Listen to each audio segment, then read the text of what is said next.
सबसे पहले sugar syrup,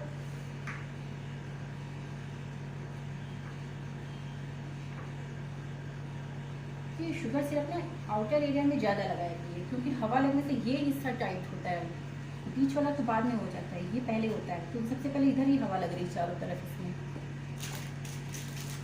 अगर आपको लगता है कि आपका केक ड्राई बना है तो सिरप की कमी है उसमें, अगर सिरप कम रहेगा तो केक ड्राई लगेगा।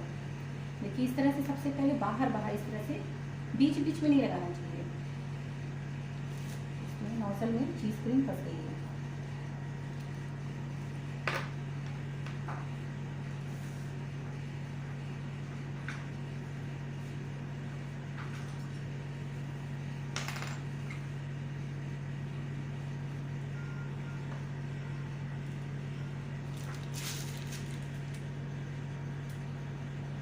बीच में अगर आप स्पेस दोगे ना उतनी ज़्यादा क्रीम बीच बीच में जाएगी और क्रीम की क्वांटिटी बढ़ जाएगी।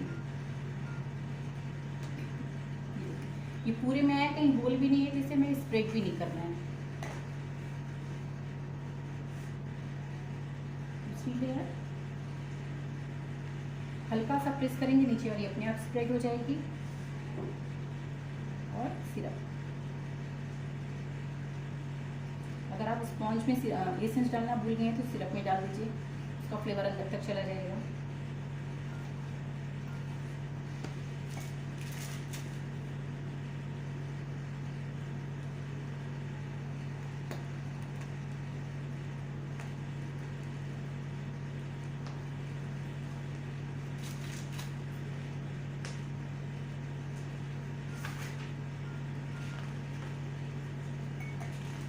जिसे ये केक पसंद है चीज़ क्रीम केक, अगर आप उसको व्हिप क्रीम का केक खिला दोगे तुरंत पहचान जाएगा कि इन्होंने नॉर्मल क्रीम यूज़ की है। और बहुत लोग को पसंद आता है और बहुत लोग को नहीं भी पसंद आता, जैसे मुझे। एक्सपेंसिव केक में आता है, हाँ तो इसके रेट्स ज़्यादा होते हैं।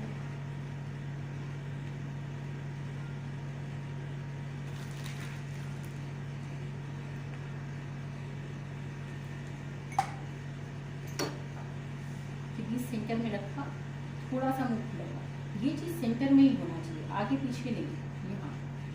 और रोटेट कीजिए, नज़र बीच में ही रखिए, केक स्पॉन्ज बीचों बीच रखा हुआ होना चाहिए। और इसे सरकाते हुए कल आपसे बनाएंगे ना खुद से, ये इधर खड़ा हुआ, थोड़ा सा मुंह खुला हुआ और वही रहना चाहिए और एकदम स्ट्रेट सीधा।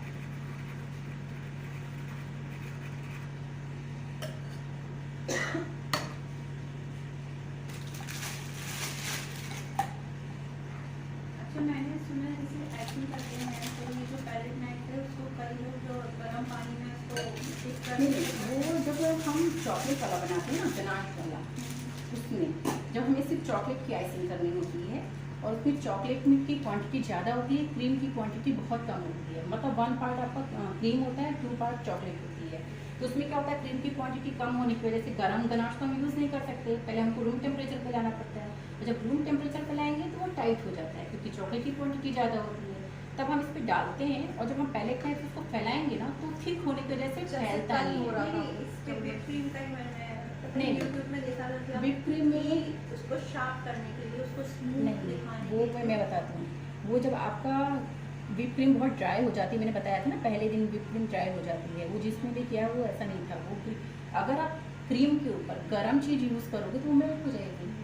नहीं, गर्म नहीं, गर्म पानी से एकदम बस निकालना। हाँ, तो गर्म पानी में डालोगे, वो क्यों डालते हैं, इसको गर्म करने के लिए हल्का सा, ये हल्का सा गर्म हो। जब ये गर्म होगा तो ये हल्की सी मेल्ट होगी और मेल्ट होगी तो स्प्रेड हो जाएगी। जब ड्राई हो जाती है क्रीम तो थोड़ी फटी फटी सी बनती है।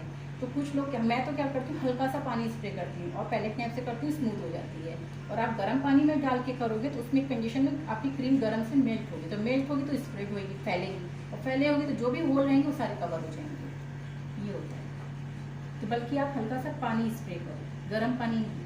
अच्छा, आप ये भी बताओगे कि वो जो एक मटकी से शेप आ जाता है, जैसे ये तो जैसा उसका शेप है वैसे ही आ रहा है, जैसे वो नहीं होते कुछ केक्स डोम शेप में आते हैं। हाँ, साइड से उसमें स्पॉन्ज को काटना पड़ता है सारा। आपका स्पॉन्ज हाइट वाला होना चाहिए, हाँ। थोड़ा सा, इतना छोटा नहीं, थोड़ा ऊंचा। उसको कटिंग करके डोम का थोड़ा सा शेप दिया जाता है, फिर उस पर क्रीम लगा के फैलाई जाती है। उसमें स्पॉन्ज आपका बहुत वेस्ट होगा, क्योंकि कटिंग करके वो निकल जाएगी डोम शेप लाने के लिए। सिर्फ स्ट्रेट में आप डोम शेप नहीं बना सकते। इसमें आप तब बनाओगे जब आप इसके ऊपर क्रीम इतनी मोटी लगाओगे। हाँ, फिर तब वो क्रीम की कार भी। हाँ, तो क्रीम उसमें ज़्यादा इतनी नीची नहीं, वो उतनी ऊंची क्रीम होनी चाहिए, तब आप उसको डोम का शेप देते। ये चीज़ है। जैसे कल मैंने जेल कार्विंग में बहुत सारी क्रीम यूज़ की थी। अधिकतर लोग स्पॉन्ज को काट करके बनाते हैं, पर डॉल उसमें केक बहुत तो आप सिखाएंगे? हाँ, डॉल का स्पॉन्ज आज बना देंगे, आइसिंग कल कर देंगे।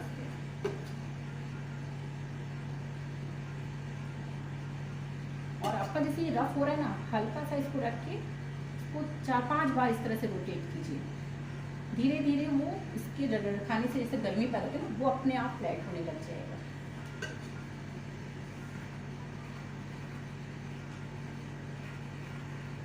और पंखे के आगे, कूलर के आगे आप बनाएंगी तो हवा से सूखती है और तब भी फटी फटी सी क्रीम होती है, ध्यान रखिएगा।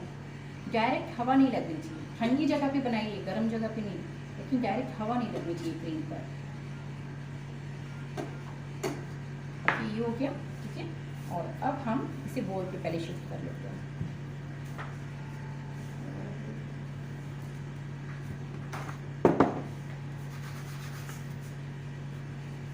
देखिए, आपने इसको नीचे किया था ना, नीचे हाँ। करने पे क्या होता है, इधर से जब आप इधर पूरा ये आगे तक आया, इधर का हिस्सा इसमें भिड़ के टूटने लग जाता है।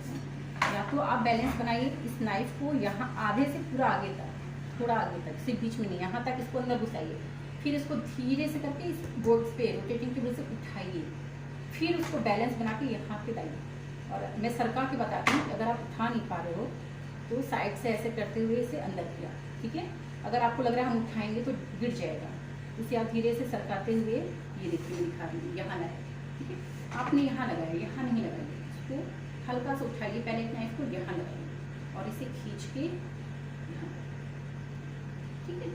ये करिएगा। नीचे लगाएंगे तो इधर से टूट जाएगी क्रीम आपकी, और बीचों बीच रख के हल्का सा प्रेस करके इसे बाहर। अब इसी तरह से एक छोटा वाला भी कर लेते हैं पहले।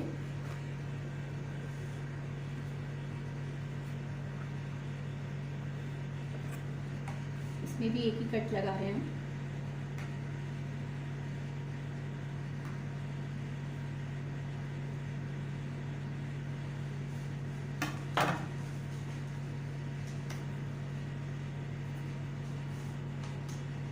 शुगर सिरप जो जरूरी है,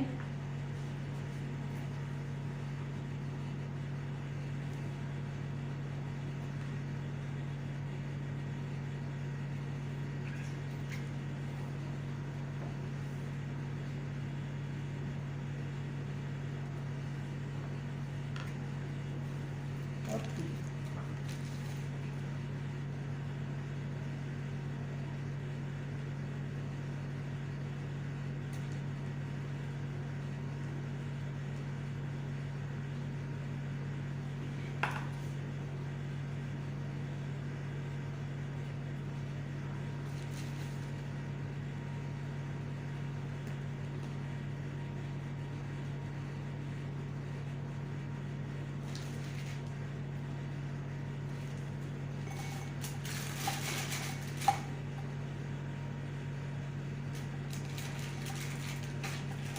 मिनिमम 5 और 7 का ही टायर केक बनता होगा ना वहाँ पे? छोटे साइज का। और जैसे जो वेडिंग केक बनवाते हैं या फिर एंगेजमेंट केक वगैरह बनता है ना, उसमें आपका 6 इंच कटिंग और 9 इंच कटिंग जाएगा, क्योंकि आप पार्टी है तो पार्टी में लोग भी ज़्यादा होते हैं, गेस्ट भी ज़्यादा होते हैं। अब ये तो हमारे घर में जैसे बर्थडे पार्टी हमने रखी है तो ये छोटा केक उसमें चल जाता है, पर वेडिंग केक या फिर एंगेजमेंट केक होता है वो आपका एक तो इतना बड़ा होना चाहिए, 3 टियर के अधिकतर बनाते हैं। ये हुआ और इसके नीचे 9 इंच कटिंग लगाइएगा, तो एक आपका इतना बड़ा जाएगा, फिर इतना बड़ा, फिर इतना बड़ा, तो केक की हाइट इतनी ऊंची चली जाएगी। नॉर्मल घर के लिए चाहिए, छोटी पार्टी के लिए तो ये चाहिए 2 चाहिए। 4 और 6। हाँ जी।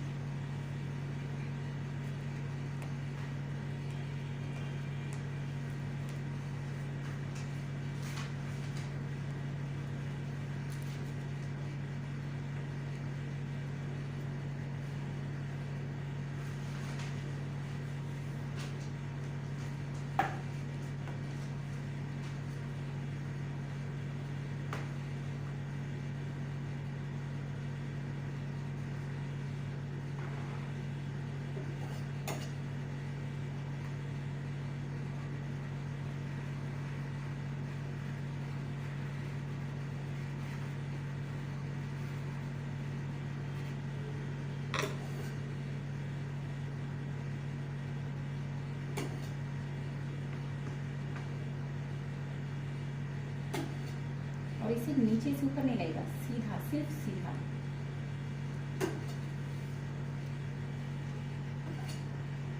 ये चीज़ क्रीम है, इसलिए बहुत स्मूथ नहीं होती है, बहुत चिकनी नहीं होती है, क्योंकि इसमें चीज़ क्रीम मिली होती है। व्हिप क्रीम जितनी नहीं होती, देखिए थोड़ी सी रफ सी लग रही है क्योंकि ये चीज़ क्रीम मिली हुई है इसमें। ये हुआ, और अब हम इसके ऊपर डेकोरेशन करेंगे। तो ये असेंबल करके नहीं करेंगे, अलग अलग से करेंगे। अलग अलग।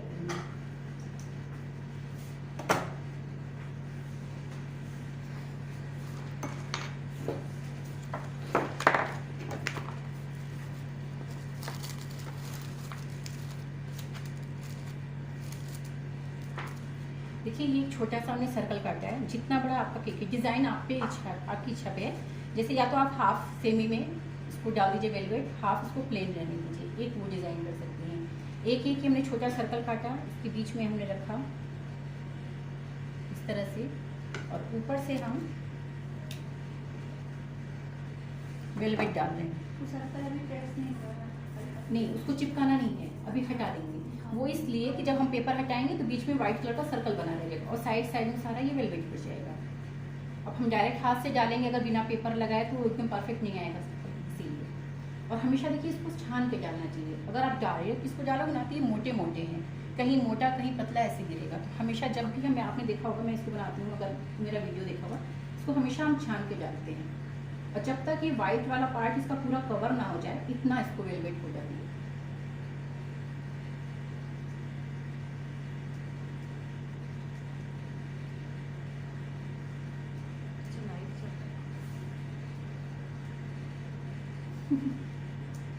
कभी कभी कर लेना चाहिए। अरे बिल्कुल करना चाहिए। बताना चाहिए ना, मैं कुछ सिखाती हूँ।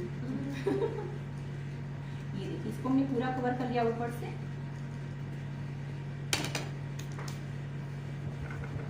और अब बीच में से हम पेपर को हटाएंगे।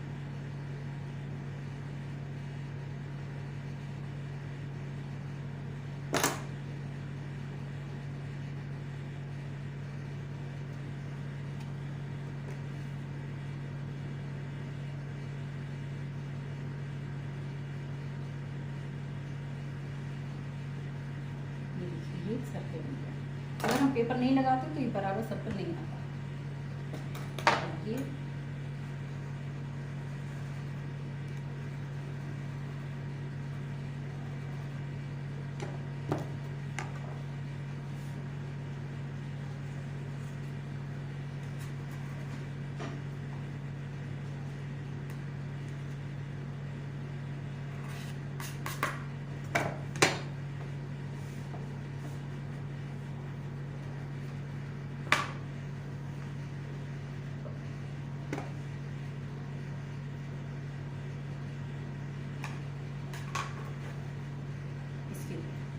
अभी इसको इसके ऊपर रखेंगे, थोड़ा डिजाइन उसमें भी बना लें।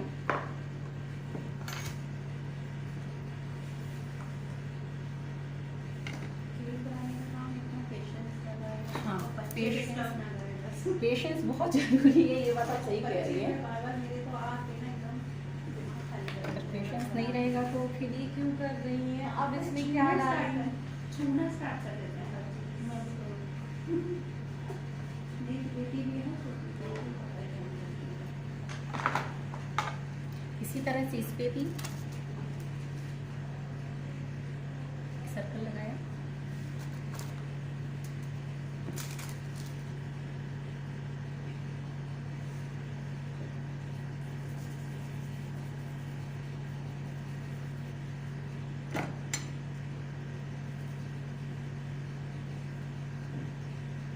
इसके सर्कल का तो क्या फायदा, मतलब इसके ऊपर तो ये चला। हाँ, वो भी कर सकते हैं कि पूरे को ही कवर करके कर सकते हैं।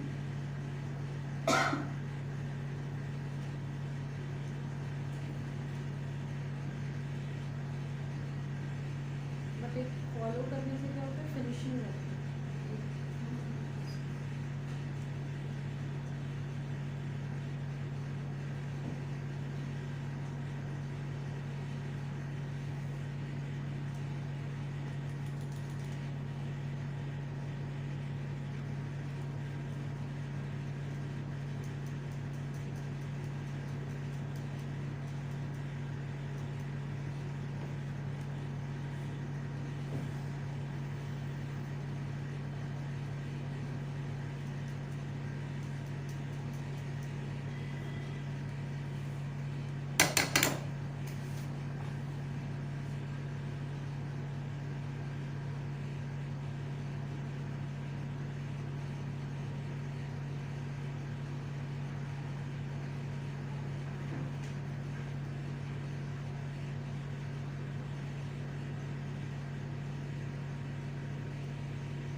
एक के ऊपर एक केक को रखते कैसे हैं, मेन ये होता है। उसके लिए आपने ये छोटा वाला केक एक नीचे पैलेट नाइफ घुसाया हमने, और एक आप इस तरह से जो पॉइंटेड हो थोड़ा सा, इस तरह की कोई नाइफ लीजिए, ठीक है। और ये नाइफ इसके, ये जो हमने अंदर घुसाया है, इसके ऊपर आनी चाहिए, बगल में नहीं, ठीक है रश्मि, समझे? इसको घुसाया जो हमने इसको, तो ये नाइफ जब हम ऊपर से डालेंगे तो इसके ऊपर आनी चाहिए, ताकि इसके सपोर्ट से हम इसको उठा सकें और इसके ऊपर रख सकें।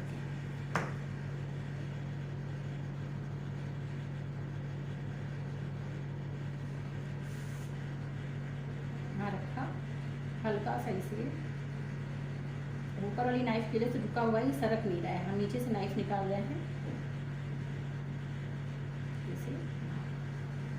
अगर हम इसका सपोर्ट नहीं देते और इसको जब खींचते ना, तो हमारा केक आगे सरक जाता है और ये डेकोरेशन खराब हो जाता है, इसीलिए इसका सपोर्ट देना पड़ेगा। ये और अब हम साइड में इसका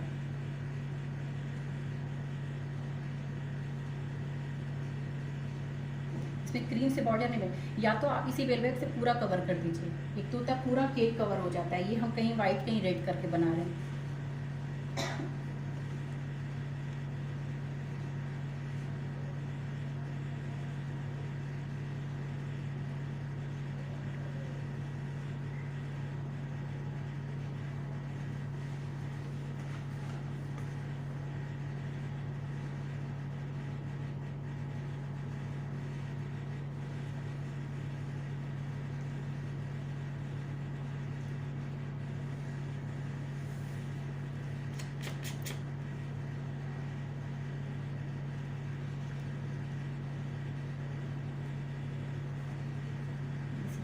और इसका टॉप का डेकोरेशन,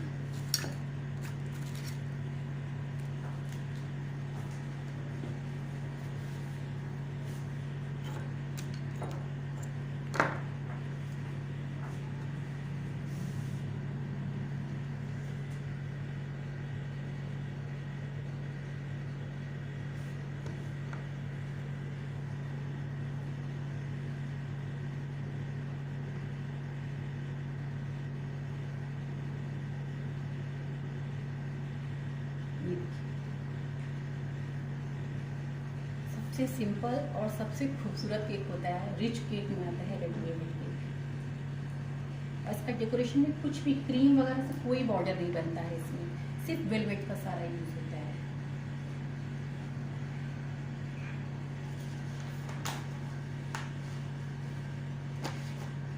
ये है 2 टियर रेड वेलवेट केक, आप सिंगल टियर भी बना सकती हैं, 2 टियर भी बना सकती हैं। और ये आपका है रसमलाई केक, ये हमारे स्टूडेंट्स ने बनाया है, रति जी ने बनाया है। मैं कर देता हूँ, ये आज की क्लास में रति जी ने, जो हमारे स्टूडेंट्स हैं बहुत प्यारी सी, उन्होंने ये रसमलाई केक बनाया है। और ये आज की क्लास में बना है 2 टियर रेड वेलवेट केक। और अब हम बनाने जा रहे हैं पान केक। अगर आपको हमारी क्लास ज्वाइन करनी है केक की, तो आप मुझे मेरे नंबर पे कांटेक्ट कीजिए और हमारी क्लास को ज्वाइन कर सकती हैं। व्यंजन कुकिंग क्लासेस से मैं आरती अग्रवाल, थैंक यू।